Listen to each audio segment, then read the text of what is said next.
నటుడు పోసాని కృష్ణమురళి గుంటూరు జిల్లా జైలు నుంచి విడుదలయ్యారు. పోసానికి షరతులతో కూడిన బెయిల్ను మంజూరు చేసింది గుంటూరు కోర్టు.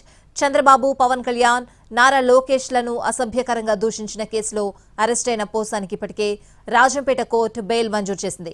కర్నూలు, నరసరావుపేట కోర్టులు కూడా బెయిల్ ఇచ్చాయి. నిన్న గుంటూరు కోర్టు బెయిల్ మంజూరు చేసింది. దీంతో పోసాని జైలు నుంచి విడుదలయ్యారు. జైలు దగ్గరకు వచ్చి పోసాన్ని కలిశారు అంబటి రాంబాబు. ఫిబ్రవరి 26న హైదరాబాద్ లో పోసాని కృష్ణమురళిని అరెస్ట్ చేశారు అన్నమయ్య జిల్లా పోలీసులు. పలు ప్రాంతాల్లో కేసులు నమోదు కావడంతో పీటీ వారెంట్లు జారీ కావడం, వేర్వేరు కోర్టులో విచారణలు జరగడంతో వాటికి హాజరవుతూ వచ్చారు పోసాని.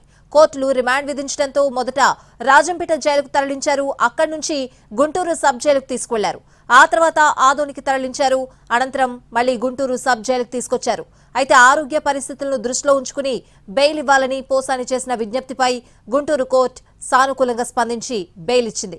నిన్ననే బెయిల్ మంజూరైన బెయిల్ పేపర్లు జైలు అధికారులకు అందడం ఆలస్యమైంది.